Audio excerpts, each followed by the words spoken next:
Doctor Parthasarathi గారు Adoni MLA గారు. ధన్యవాదాలు అధ్యక్ష. అన్నమయ్య జిల్లా రాయచోటిలో శ్రీ వీరభద్రేశ్వర స్వామి పేర్వాట ఉత్సవం మార్చి 4వ తారీఖున జరిగింది అధ్యక్ష. ఇందులో జరిగిన ఒక సంఘటన గురించి సభకు తెలియజేయడానికి నేనున్నాను అధ్యక్ష. 1300 సంవత్సరాల చరిత్ర ఉన్న ఆలయం అధ్యక్ష. తరతరాలుగా వస్తున్నటువంటి ఉత్సవం భజన సంకీర్తనలతో ఆనందోత్సాహాల మధ్య శోభాయాత్ర జరుగుతుంది మార్చి 4వ తారీఖున. అక్కడ తానా జంక్షన్కి వచ్చారు అధ్యక్ష రాయచోటిలో.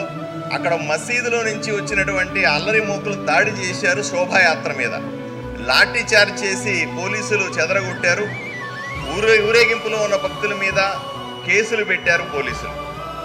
అల్లరి మూకల మీద అయితే గొడవ చేశారని కేసు పెట్టారు. హిందూ భక్తుల మీద మాత్రం హత్యాయత్నం చేశారనే కేసు పెట్టడం జరిగింది అధ్యక్ష. అక్కడ ఎస్ఐ నరసింహారెడ్డి అనే వ్యక్తి ఎస్పీ గారికి ఒక కంప్లైంట్ రాస్తాడు అధ్యక్ష. ఆ కంప్లైంట్లో ఆయన చెప్పేది ఏంటంటే ఊరేగింపులో ఉన్నటువంటి హిందూ భక్తులు జై శ్రీరామ్ అనే నినాదాలు చేశారు అని చెప్తాడు. అయ్యా, రాష్ట్రంలో జై శ్రీరామ్ అనే నినాదం చేయడానికి పోలీస్ అనుమతి కావాలా అని నేను హోంమంత్రిని సూటిగా ప్రశ్నిస్తా ఉన్నా. అంతేకాదు అధ్యక్ష, ఆయన చెప్తాడు ఏమంటే ఇక్కడ నేను పోలీస్ అధికారుల చుట్టూ ఆర్ఎస్ఎస్ విహెచ్పి వంటి సంస్థలకు చెందిన కుర్రవాళ్ళు వినకుండా రెచ్చగొట్టారు అని చెప్తాడు. అంతేకాకుండా నేను ఆయనకు ఒకటే అడుగుతాను అధ్యక్ష, ఆయనకు ఆర్ఎస్ఎస్ అన్నా సరే విహెచ్పి అంటే అర్థం తెలుసా అని అడుగుతా ఉన్నా.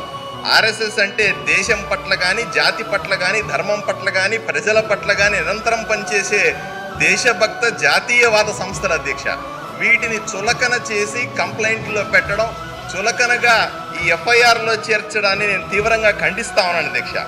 దేశ సరిహద్దుల్లో సైనికుడు ఎలాగ ఉంటాడో దేశంలో ప్రతి గ్రామంలో ప్రతి మండలంలో ఆర్ఎస్ఎస్ అనుబంధ సంస్థల కార్యకర్తలు అలా ఉంటారని గర్వంగా భావించే కార్యకర్తలం అధ్యక్ష. మేమంతా వీళ్ళని ఇంత చులకనగా చూడడం సరైన విషయం కాదు అని చెప్తాను అధ్యక్ష. స్పష్టంగా చెప్పినట్టు అల్లరి మూకల నుంచి భక్తులను కాపాడలేని పోలీసులు తమ తప్పులు కప్పిపుచ్చుకోవడానికి ఇలా ఎవరిని బుజ్జగించడానికి కఠినమైన సెక్షన్లు పెట్టి హిందువుల మీద పోలీస్ కేసులు పెడుతున్నారు అని నేను సూటిగా ప్రశ్నిస్తా ఉన్నాను. ఇటువంటి సంఘటనలు రాష్ట్ర ప్రభుత్వానికి చెడ్డ పేరు తెచ్చే అవకాశం ఉంది అధ్యక్ష. ఎవరు ఇటువంటి అల్లరి మూకలని ప్రోత్సహిస్తున్నారు, ఎవరి నాయకత్వంలో ఇవన్నీ జరుగుతున్నాయని కనుక్కొని వీటిని కఠినంగా శిక్షించాల్సిన అవసరం ఎంతైనా ఉందని చెప్తాను. ఎందుకంటే ఇటువంటి సంఘటనల మీద ప్రభుత్వం తక్షణమే కఠినంగా వ్యవహరించాలని మీ ద్వారా కోరుకుంటున్నాను అధ్యక్ష. నమస్కారం.